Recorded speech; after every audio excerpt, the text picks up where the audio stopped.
Hey, Maddie, I think Richard's in. Oh, please. So, like, sometimes I hear shit so stupid I have to hop in. So how do people figure out when they're hacked? Their coins are gone. Okay. And then what? After their coins are gone, they're going to be like, oh, wait, I'm going to outmove the hacker that does this all day for a living as a noob. No, you're not. When people get hacked, which happens all day, every day, because I get messages about it all day, every day, and they never wanted to tell you how it happened because they feel stupid. Because in hindsight, they're like, wow, how did I fall for that?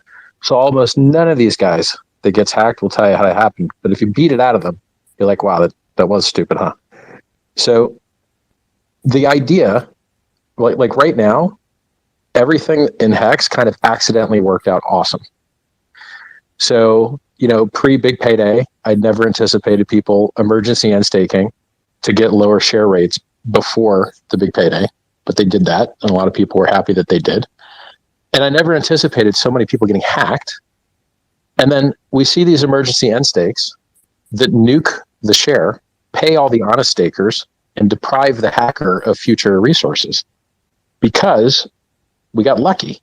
We got lucky, and when hackers hack people and they don't know the system as well as Hexicans, they nuke stakes and they get nothing in return, and it rewards the honest stakers and it deprives the hacker of future income.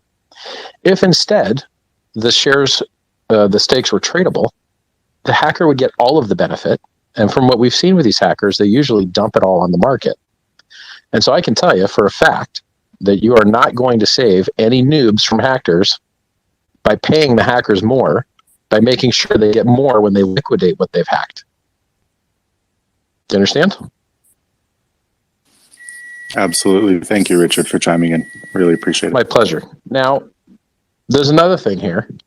I had the same exact opinion Maddie had for a year. Then I saw what Grayscale did.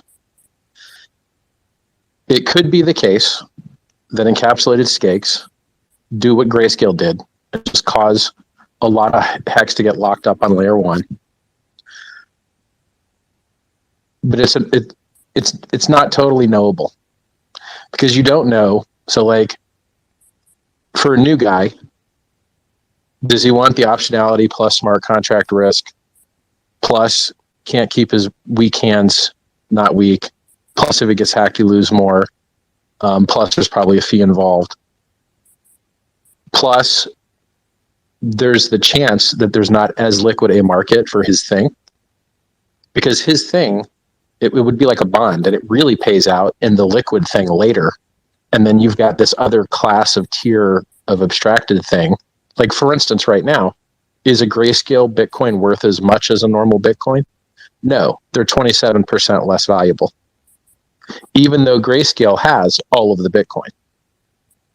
And so encapsulated things do not have to trade one for what is inside them.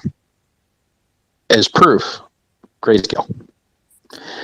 So if it was on another chain and you were just on-ramping users from over there, probably net win. If you're just like harvesting existing Hexicans and changing their relationship with the model, probably net loss. Just guessing, right? So, yeah, there's the nuance.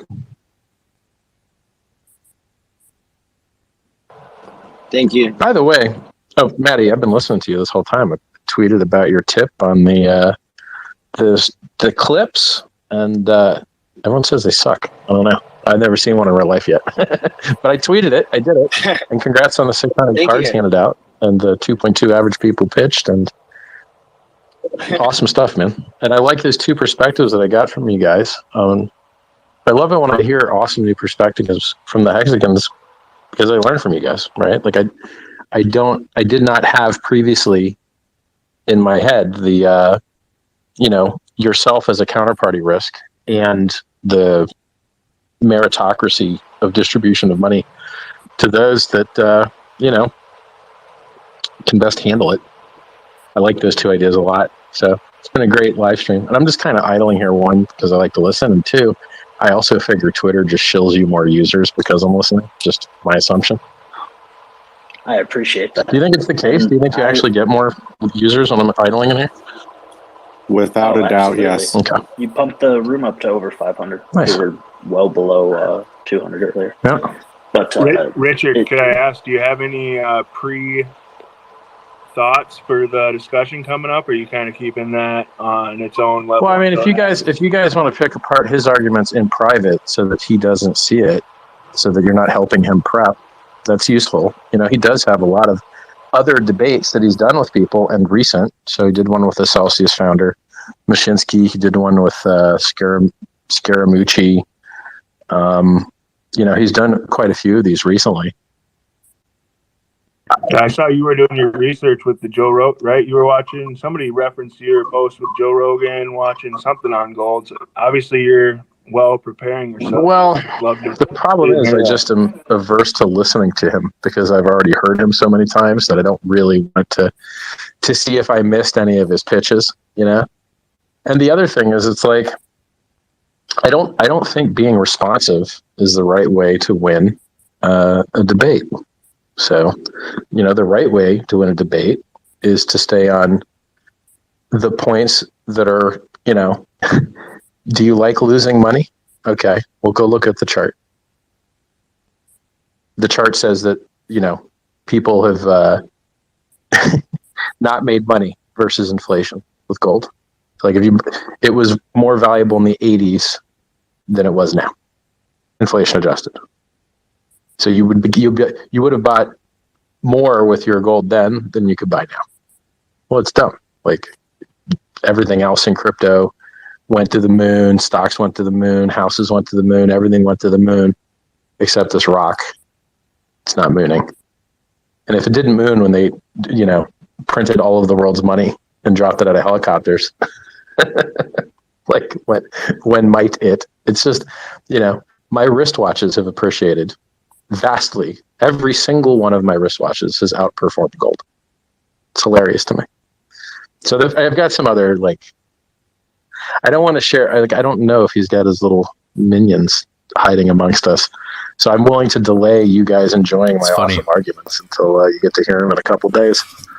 Yeah, save them. Yeah. If you give it intel out, these Twitter Spaces are notorious for having lingerers. Yeah, and you know, because you've done so many live streams, we have that ASMR effect where people pile in here late at night just to fall asleep in these damn spaces. Nice. That's Get rid of these Twitter hobos. Thanks for the free engagement, guys. Yeah, I think he's going to get slaughtered, but you know, I don't know. I've never seen. Does he have the ability to like look up a chart and talk on like that's what I don't even think he's going to have the fundamental skills to keep up. How can you lose an argument versus something that can't beat the dollar?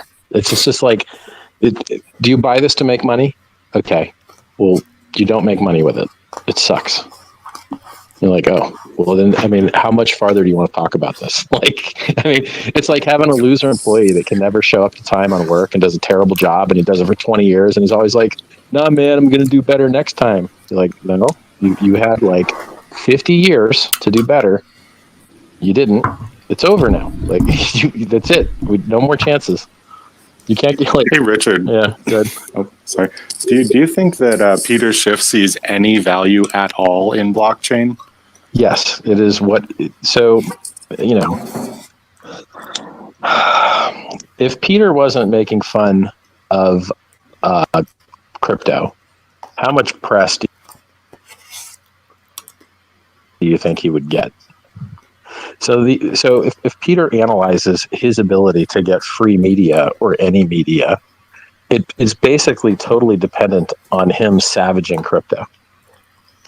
Now, if you look at me, what percentage of my media attention is from savaging crypto? 5%?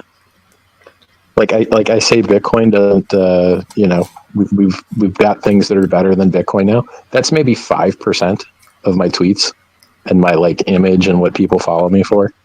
I don't think anyone's following me for the, oh yeah, he reminds us the Bitcoin price sucks occasionally. I don't think anyone's following me for that. You know, you always got to throw that in by there. the way, in case you guys didn't know this, I called the top 10 months ago. It's been a profit every single day I won. Just had to throw that in here in case you didn't know. But everyone said, I don't know if you were. what happened to 100? I don't know if you were here earlier. Maddie made a statement that we unknowingly, the T-share price overtook the gold price. So just another. Nice one, dude. Gonna have to write that one down. I know, right? I was like, what a weird metric. I'm so glad that they came up with that. Yeah, that was Maddie All In that came in and said that earlier. Love I'm not it. sure if he's still here now, but I want to give him credit for that. Yeah, it's stuff like that. Like you guys do have unique perspectives that I find great value in. And some of you guys have great life experience. Peter Schiff is like my grandpa when it comes to crypto. Right? Couldn't even give it. A lot of you guys know stuff that I don't know, and I appreciate learning from you. That guy is. I have finite time, and I have to ignore a lot of stuff. You know, like if you'd asked me before a couple days ago which direction the Daytona cars went, I might have guessed the wrong way. I mean, I've driven in one before, but like, you know, I would have to go check my memory because I don't watch it much. I'm glad that you guys enjoyed it, and I hope that the car wins the next go around. But I think that was a car problem. I think he was standing on the gas, and it was 10 mile an hour slower than other cars, and that's it. Like you're just like your car is slower, and the longer the race goes. It was like he was at the go-kart track, and the moderator turned his speed down because he was swerving around too much. You know what I mean? Like, yeah. Well, I mean, you could just see it in the times, like. In his previous qualifying, I remember him going about 186 and setting good laps. And then in the real race, he was doing 177. Well, you miss your 9 miles an hour. That's like, 7% of your speed. That's it. Like you're done. You're not going to win at all. So, I mean, like that, I consider that a car. That was a car problem in my opinion. Nothing the driver could have done about that. Ask the 50 car. That I'm sure no one ever went to their website, but there was another car that knocked us out. There was also a crypto car. Site's garbage. Don't bother going. Their wheel fell off. The driver probably wasn't his fault. I mean, karma. The last guy beats the second to last guy, or whatever. Like it's not like it's not like he stole the cherry off your cupcake. Your cupcake wasn't going to get a cherry anyway. Like, yeah, I agree with you. Oh, 100%. Did you hear that there was even a car is dope. I don't know what FS Sports. It was just a bad marketing. Literally, when he came out with that bad use of dollars to market HEX, even though it was cool, how he's going to lose it. Wasn't very good dollar value ratio. Split of a dollar. Because it didn't really net very many people coming into the ecosystem. Floyd Mayweather won. We'll see you here, Floyd. And I was like, what? Well, because I can tell you how that happened. So basically, that happened because there's team rivalries amongst manufacturers, and so I'm not going to say our dude because it's like this low calorie like hooking up with a girl for money. She ain't your girlfriend. You know what I mean? If you pay like $500,000 so some guy can absolutely delicious have a fun few laps or whatever, I guess he's a Hexagon now, so that's cool. But the Ford guys were the minority of people on the track. There's like 5 times as many I think we GM were all cars as there's Ford cars. And so you're more likely to be in a pack of GM cars. It's too bad that it wasn't. And if you've got a guy behind you or in front of you, you go faster. So the car that was kind of pulling the last 2 guys along, of which I just got this tank top in the mail, 55 by the way. car, the X car, HEX tank top was one of them. Shit to the gym all the time. It went high, and it let the big Chevy pack lap everybody, which you have to do, right? Or you should, I guess. And then it didn't come back down, and it went slower because it's third to last anyway. So who cares? And because it slowed down and because it went wide, it allowed the Chevy pack, of which the 50 car was in, to pass. And so there is some teamwork there. I'll get you the link. Who cares? I'll post the car I'll post the link. Was slow. It deserved to lose. Period. Why should someone with a slow car win a race? Like you probably shouldn't. And we're fighting for like second to last or last. So whatever, this is, by the way, why I don't watch sports. I get angry. I want things to work out. I can't make anything better. Grit my teeth. It's no good for me. Like, I like to play games I can influence and then I can win. But these games that I can't influence, I can't win, and they're, maybe not the right game. Look, I'd much rather everybody get, like, Maddie was playing the on-ramp users game. Beautiful game. Scales, last generations, multiplies, just, you really make the world a different place with the on-ramp users game. But all these other little sub games, they're not as good, Hey, Hex is the way. I know you've had your hand up a while. Did you have a question or comment?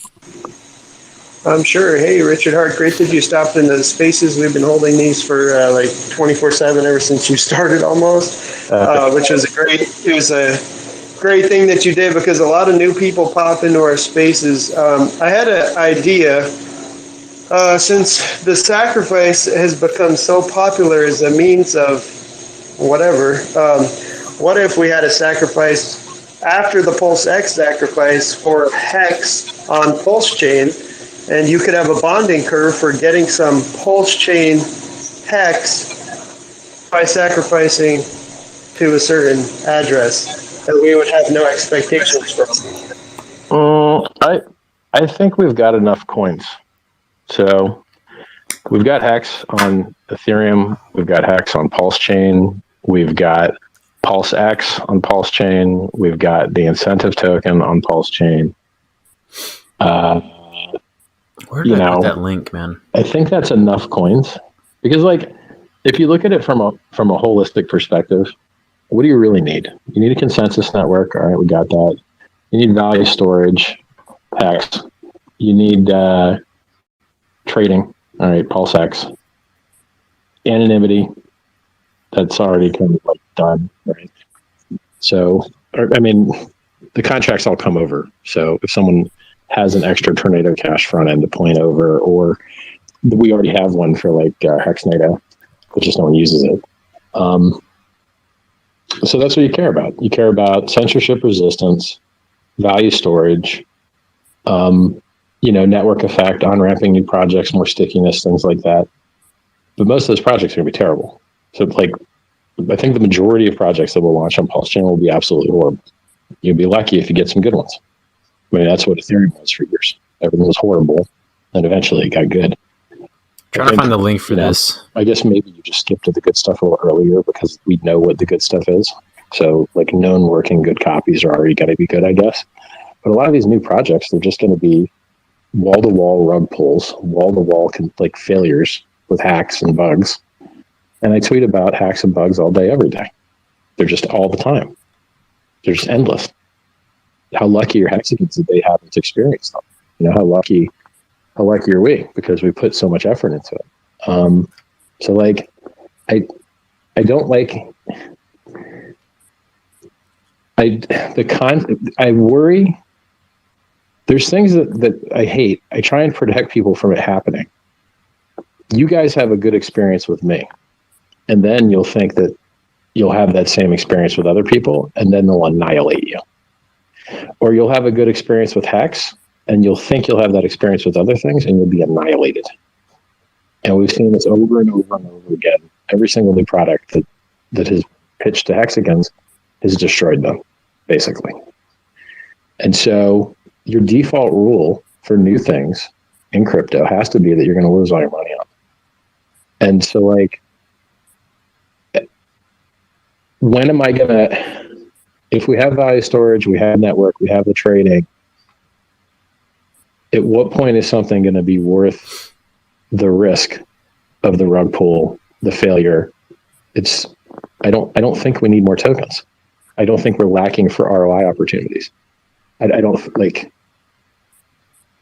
otherwise I know how to make more tokens, right? It's like if I wanted more tokens, I could make more tokens. But right now, I think getting to market with the ones that we've got and promoting them well, sounds a lot good. Because I could sit here and just be like, oh, look, I'm going to make dog coins and change the tails. Green tail, moon dog. Like, all right, red tail moon dog, baby moon dog, whatever. You just, I don't want to go that route. I don't want to go the copy pasta route. Because why? Like, I don't know why Elon and Mark Cuban feel good showing Dogecoin. I really don't understand it. Like, why? The technology is bad. There's no development. There's no innovation. You change the logo. You're merged mine with Litecoin. Litecoin's also trash. Why? Why do you feel good about that? There's nothing good there. Even the founders of the thing hate it. So, like, I don't understand why they could feel good promoting that. And I'd rather promote stuff if we're There's the link for the tank top I think we have that I a lot ordered of from. really awesome stuff. There's finite economic energy. If you put it into stuff that sucks, you're going to regret it. I'll give you my opinion on liquid loans in a little bit once Richard's done talking. And knowing the difference between good and suck, it apparently ain't that easy, because I see people getting hacked for hundreds of millions of dollars all the time. And they're not, like, some of these companies aren't idiots. Like, some of these companies have some technologically useful people, and they still get hacked anyway, because this stuff's very hard. Very, very hard. So I would be you don't see me recommending anything that's launching on Pulse if I didn't basically found it. And if they get all their audits and they make it work right, and it works out, and hopefully the on-ramp users I want to ask aren't Richard a already question. here. Because otherwise, it's like, hey, remember when Trayvon launched a game, like a time locking game? Okay, well, did it on-ramp the world? No. Or what did it do? Well, it gave some Hexicans money to him, and that seems to be the primary function. Like, it just, if it had huge impact and on-ramped a whole bunch of new users, you could say, oh, look, like, it was a good deal. But I'm not sure it was a good deal, Like, I don't feel bad never talking about it, and I don't think the founder feels bad almost never talking about it. So, like, I see people, I do what I can to protect you guys, but, like, I think there's a lot of people that don't understand how likely it is to lose all your money on anything. People lose all their money on crypto, and the good intentions isn't enough to override that.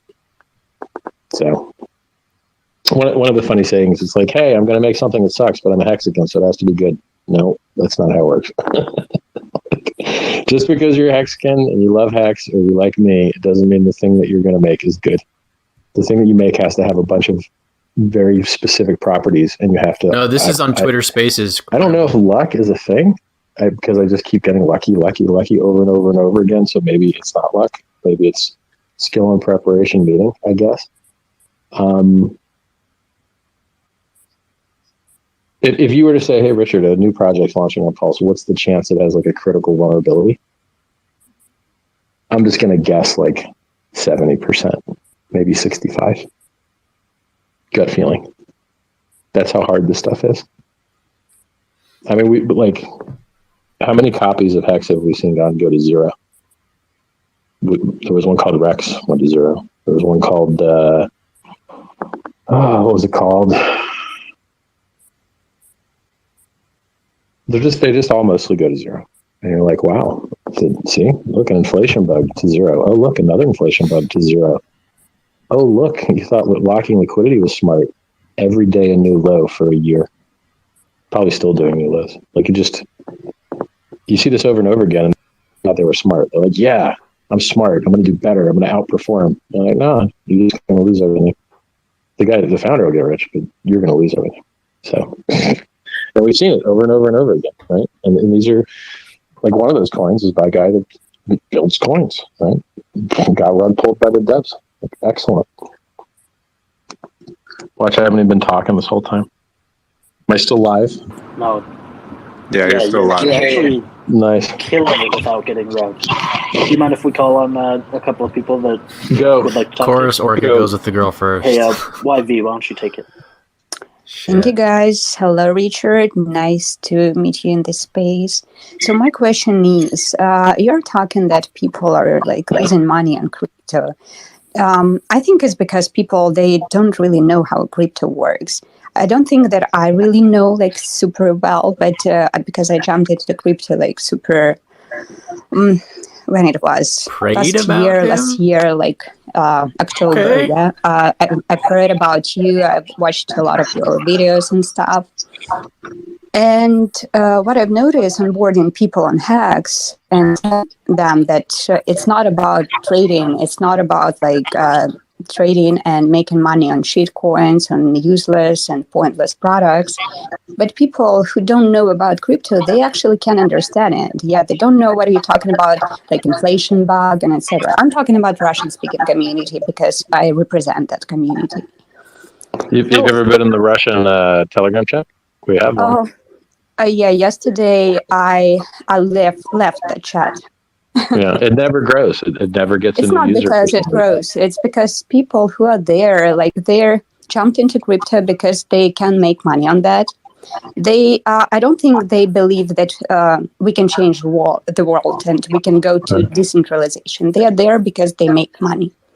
Right. So, and a lot of people who are new and who like who want to know a little bit more about crypto, they just don't have those tools, especially in Russian language. So what I'm doing now, like I actually made my own Telegram channel. I haven't started to tell about crypto yet because I'm telling people how money works, because without basic knowledge, they just can't get what is going on right now in our world. And they just can't get how crypto is important and realization is important. So, yeah. Those things are true, but there's still tops to buy. So you kind of want to get, you want, like, it's like a guy today was on Twitter saying, like, if you're selling Bitcoin right now, you don't understand how important what you have is. Which layout do you guys well, that's this a cool one, story, bro. But if you'd sold it 10 months ago, you'd have twice as much of that awesome stuff one. having rebought now. Yeah, that's right. But we want to go from that, aren't we? Yeah. Well, yeah. And what I'm from the game. I mean, so let me give an example, just to tell you. So when your original premise was people lose money in crypto because they don't know what they're doing. And I'm going to tell you, people lose money in crypto even if they do know what they're doing. Because it's like, so Zcash, right? Oh, we're going to make a fork of Bitcoin with anonymity. Yes. Okay, well, that sounds okay. And now it's 5,800% under its all-time high. So it would need to do a 58x in order to get back to its all-time high, which means it's down like nearing 100% or something like that. I mean, let me look. 5,941 to $100. So let me do the math there. 5,941.80 minus 171 over 5,941.80. It's down 98%. NEM down about half that. Or it's the 22x to get back to its all-time high. Bitcoin Cash is a 1,400% to get back to its all-time high. IOTA is a 700% to get back to its all-time high. And this is after a huge bull run. Like everything went up a lot. So like, when people get into crypto, most things suck. So like, if you buy most things, you're probably going to get wrecked. Yeah, that's right. Gotta let some more people ask questions, bro. Like to explain people that, guys, open your mind. There's lots of people who want to talk to Rich. And look what is reality. I think charts. I really think that you can chart one thing versus another thing, and you could look at the rate that new users are being on ramped. You could look at the walled garden of the pricing power of how hard it is for competitors to appear. You could look at how immune the community is from defection, how immune the community is from being vampire attacked. You know, there's advanced kind of venture capitalist analysis on kind of the business structure of what is an emergent community. You know, like the community has properties that businesses have. So like businesses talk about stuff they like, which is usually their own products. Hexagons talk about stuff they like, which is usually stuff they bought. Similar behavior. Logo is sick. Logo is nasty. So I know we can't have a better logo. I know we can't have a better brand name. I know we can't have a better community. I've been in this space for a while. Like I've been a speaker in this space, but I went, took a shower, and went to the gym. So they dropped our price chart is great. The fact that if you want to on-ramp someone, they get to be able to buy a dip is great. But I definitely have a question for Richard. That's for damn sure. Depending on like if they're dumb. Dumb people love to buy, tops, and then some people just get outsized returns buying dips, right? Like, yeah. You can't get left behind either. It's like it's not just free. Like you can't just always wait for dips. Sometimes the dip doesn't come. So she's taking up all the freaking space. Yeah, Rich but has that's only got a limited amount of time to answer questions. People, especially in Russia, I can't stand when people do this. They don't go so deep into crypto. Many people, they just like, oh, crypto hype. Of course they get that. I'm trying to explain people that it's not how it should work. It's like different from how it should work. Yeah, and about onboarding. The other day, also in Twitter space, which HEX Orca hosted, we talked about your speech about marketing campaign. Yes. Right. And you said that direct marketing, it doesn't work and blah, blah, blah. And direct marketing works great. I love direct marketing. Indirect marketing. Indirect. Only works if you already have a really wide audience. So if you have a Coca-Cola billboard, someone can reach their arm out and touch a Coca-Cola very easily. If you have a HEX billboard, good luck, man. How do I install MetaMask? What exchange do I sign up at? Like, it's a nightmare to buy crypto. So you just can't stick a billboard up and hope it works. Yeah. So my point is to help people on board, like on HEX, and to explain them that this how should cryptocurrency work. So maybe we can have some maybe we can.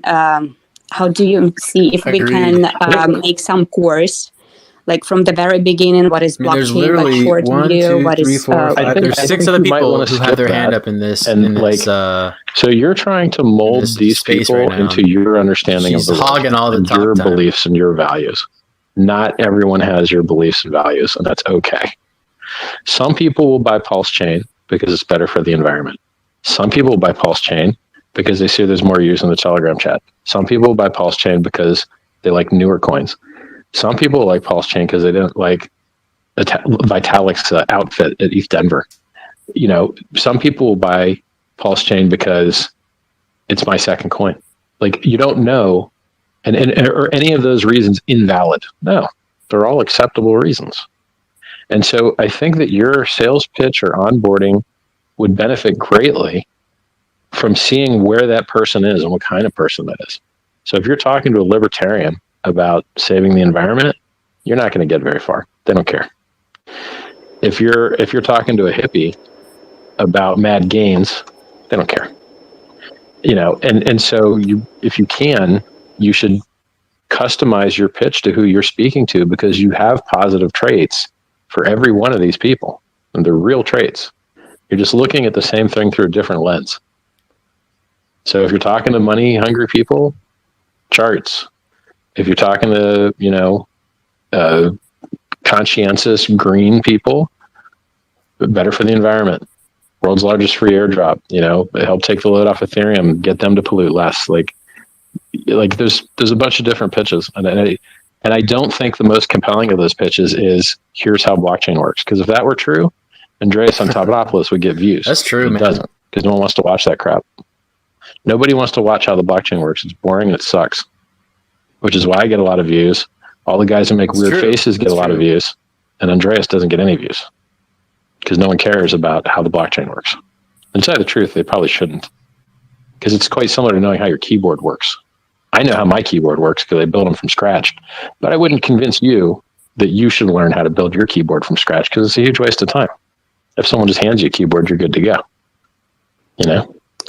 So I think you might be taking the hard road to teaching these people stuff. And by the way, you don't have to build it from scratch. It's already done. Like, so if you go to hexagon.blog or hexakins.blog or whatever, I don't know, Google the Hexagon blog, that dude's written a bunch of great stuff. We have a lot of really, really good content in the community. That's right, but it's not. It's all in English, and I'm trying to every time I give some examples. Sure, yeah, I have to translate 100%. It and explain it, and different. You can't shortcut that. I mean, that you're going to either have to say the same thing in Russian 20 times or write it. So yeah, you can't avoid that. Yeah, that's right. Thank you anyway. Well, thank you for trying to on-ramp. The Russian people, they're good people, and they've been starved of opportunity a little bit due to corruption for, I don't know, some decades. And it would be nice to see them get a fair shake, and have opportunity. Yeah, that's right. Thank you. It's my pleasure. Thank you. Hey, anybody else? Yeah, I was going to say, just because we were talking about your passion for taking care of the community with respect to not getting wrecked on projects and things like that. This is gonna be good. Developer of a project building on top of HEX, and I thought, go for it. Since they're in here, let's just see what y'all maybe come up with together. Yep. How you doing? Somebody should clip this if they can. Hey, so one thing you said in the past that I really like that I don't really see anyone doing is you had said that the pulse chain sacrifice set would be if you're going to come up with some new idea or some new coin, it'd be a great airdrop candidate. And obviously by relation, I think the HEX staker set's also a good airdrop candidate as well.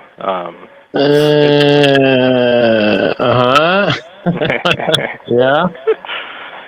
So it's just like I'm looking at projects going on Pulse, and like no one is doing this, and I fail to see why, other than I guess there's some obvious reasons, but it's a good question, because we've seen both models work. We've seen things that weren't given away for free work, and we've seen things that were given away for free work. So, for instance, Uni was given away for free, did very well. I think there was a lot of other coins that were given away for free that did very well. And so I'm not sure whether the doing well or not is really the mechanism by which the things are being given away. I'm just like, I look at things from the perspective of like, just if something's good, it can't just be good. It has to be better than their other options too. And so, for instance, like when Uniswap got airdropped to Hexagons for free because we all used, Uniswap or whatever, I was like, yes, sell the crap out of it. Like, it's free. You could get something better. And I think in hindsight that everyone did well doing that. Like, it pumped for a bit, but then it stopped, and then it went down. I'm referring to Uni. So, like,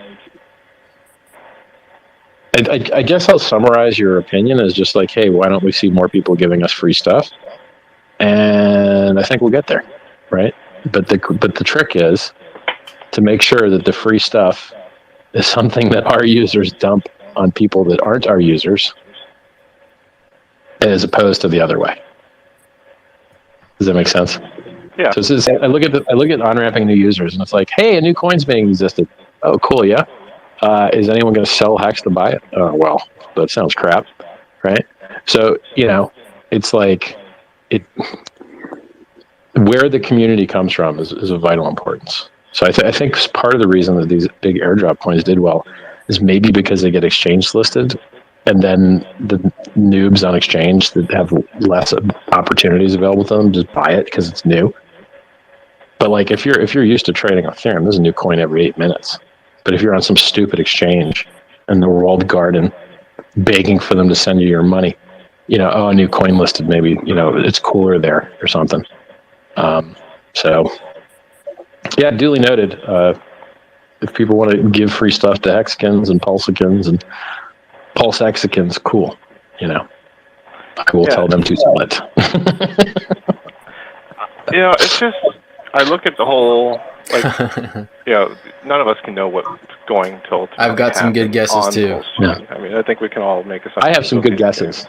I've got a few. I think it's going to be a little crazy. Honestly, it's going to be insane. For sure. The stuff we guess is stuff we've already seen before. So we've seen alternate EVM networks, okay, and we've seen the coins that launch on those. All right, but we haven't seen is the world's largest airdrop, and all of these new coins, 10,000 new pairs brought into existence at once. That's never been done before. So that's going to be wild. Well, that's the part no one understands. Maybe a lot of people in this community understand, but I go out into Twitter Spaces and try to talk about Pulse and stuff like that quite often. They just don't get it. Yeah, it Like there's a goes copy way of over the their coin head. already on a test net right now that you can go play with, and only can you access. They're yours, and soon they'll be on a real network, and they'll very likely have a monetary value for free. And I think everyone will get it hardcore once the mainnet comes. Well, they won't have a choice. Yeah, it's gonna be awesome. Yeah.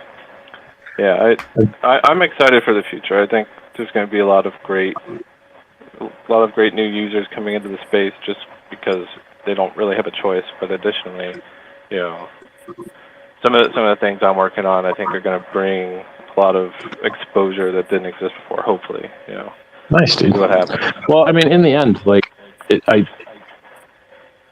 an ideal world, a bunch of really awesome projects like launch on Pulse, and everyone just has an amazing time. Everything works fabulously, But statistically, the majority of things that are new on a new chain are wrecked city.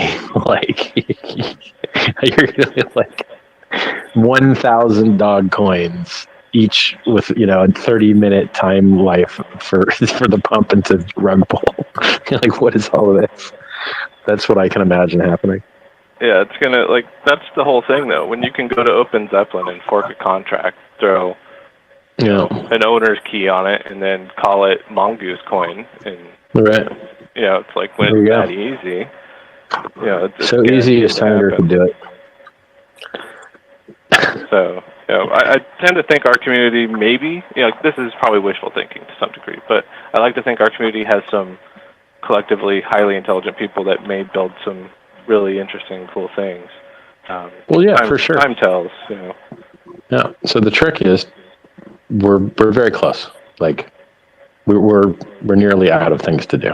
So the AMM bot is being tested, and the SAC totals are getting closer and closer to being publishable. And those are really, I guess, the only other third one is, I want to share these. I want to share the screenshots that I have from the PulseX. We'll do this tomorrow. I want to share the screenshots I'm getting from the devs on what they're building for PulseX, but I also want to understand what they do. So I'm like, okay. So until I'm an expert on it, I don't want to tell anyone about it. So I've got to catch up with the devs a little bit before I can start bragging about where we're at on PulseX. But like, there's cool screenshots I've seen. They're like, yeah, you can stake your PulseX and get this other thing, and then here's what you can do with the other thing and all this stuff. And I'm just like, okay, cool. I got to get caught up, because once I'm caught up, I can make sure the parameters are where I want them to be. Yeah, I'm very excited. Do you know if there's going to be a V3 or not? You're welcome, Rothko. There has to be. Okay. Yeah, there has to be. I'm not going to mainnet.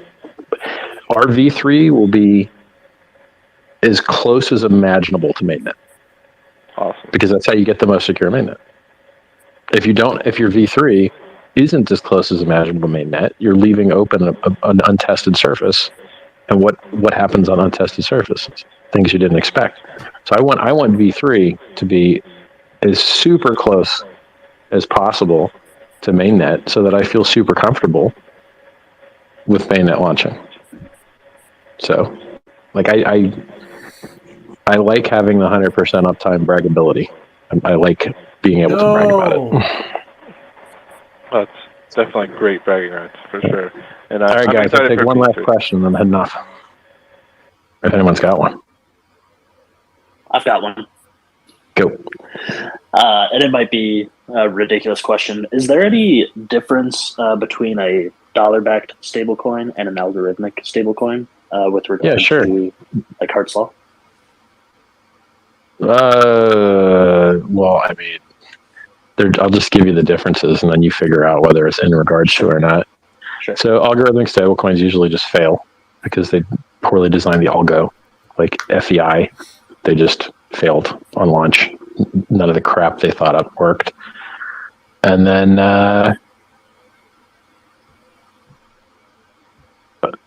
maybe there's some algo stables that have survived, but I'm not aware of any that does like big volume. Maybe they're coming up in the world. I don't know. Because in the end, you're just replacing like You're replacing smart contract risk and algo risk, and then like maybe those things only fail under the circumstances of like a big dip. And then is the last big dip similar enough to the next dip to make you feel like it wouldn't fail in that way? You know, anything that's new, it's scary. So we know that like even fractionally reserved stablecoins seem to hold their peg. So like, you know, Tether, USDC, they've held their peg. Not that USDC was ever fractionalized or you know, but like the biggest difference is your failing mode, right? So you've got counterparty risk. The people that issue a stablecoin can just disable your wallet and laugh about it. They can do that. They have that right. They have an admin key. They can turn off your wallet and have a laugh. And then the algorithmic stablecoin can just fail from poor design. And so you have to choose which suck you prefer or which risk you prefer. And liquidity is also an issue. So, I mean, maybe, I don't know who's trading it, but you could either get 0.5% of slippage or 1.5%. And you just lose an extra percent of your money if you use the other one. So, you know, do you want an extra 1% that is free that you don't have to wait for, an instant extra 1% because the slippage is better? You know, like, yeah, that's a good deal. You do that 100 times, you know, ends up. Does that answer your question? I mean, in regards that to answers 100% of the question, actually. And all of the words that you chose to use were what I needed to hear. So thank you for offering that answer. That's funny. Well, I feel much better about that answer than I did a minute ago. Thank you. You dropped Hearts a lot in there. I'm like, yeah. Well, shower was fantastic. You know, there's things Alan, that thank I'm you for kind of asking. looking forward to just to pass the time with regard to how different assets will be paired in the PulseX platform and things like that. And just kind of looking forward to where LPs in the community put their capital, what pairs they had to get my my HEX link up and why. My HEX tank top on too. I put it exactly. I literally just got this in the mail today. I'm super excited about it. I'm wearing to the gym. It's like, hopefully get some onboards to the gym. It's gonna be awesome. I mean, if you look at like analyzing complexity, it gets more complex like the wider out you are, like the more levels of abstracted you are. Mm-hmm. And I think that the whole pricing of PRC20s is the maximum level of abstraction, and you're just like, like, I don't know what's going to happen at all. But I mean, I'd have a better idea if I start playing around with parameters in the AMM bot, right? But like, I haven't had the opportunity to do that yet. Because you're so busy working on the game theory behind the incentive token that you wanted to tell us about right before you left, right? Yeah, it's not that I've been filming, driving cars around filming a movie or prepping for a stupid debate or sending great tweets. I know that you pretty much just kick your feet up all day, and that's why it's like we might as well punish him. In a few minutes, he makes himself available. Well, I mean, I work pretty hard. No kidding, man. We appreciate my work is just sitting here in this chair, keeping it warm. You know, helping the calories stay in my body. I lost so much weight for COVID, and it came right back. I'm like, how? How did it come back so quickly? This is like I'm like a sponge. I'm like, I didn't even eat bad. I'm like, what the hell? So now I don't know. I bought it. Well, can I give this away? I've got a new handbag in the shape of a food, which I find I could get Richard in commemoration of me being a lard ass. I'll show it to you maybe on the next stream. We'll see. That's awesome. I won't stop buying stupid things. I've got a duck bag, got an airplane, got 2 light up bags, and and then I got this food bag shaped like a food. Yep. I think as far as bags, the airplane bag was the biggest flex of them all. You think? All right, man. Appreciate you stopping. I wish, in. you know what? And, I should customize it. I should chuck lights on there, like landing gear, and like lights. No one else would have that. I'd be like, Kanye, what's up, bro? I got landing gear and lights. I'd sacrifice for that. Yeah. We got to get Kanye and Richard Hart in the same Twitter space. He needs to get world's largest airdrops stitched into the bottom of the airplane bag. I've seen some funny GIFs. Somebody's already got a JPEG pack in the HEX trading chat of the the airplane bag dropping hex bombs. Like, it's pretty awesome. Whoa. That's art. Yeah. Yeah. All right, guys, I'm out. Talk to you later. Appreciate you.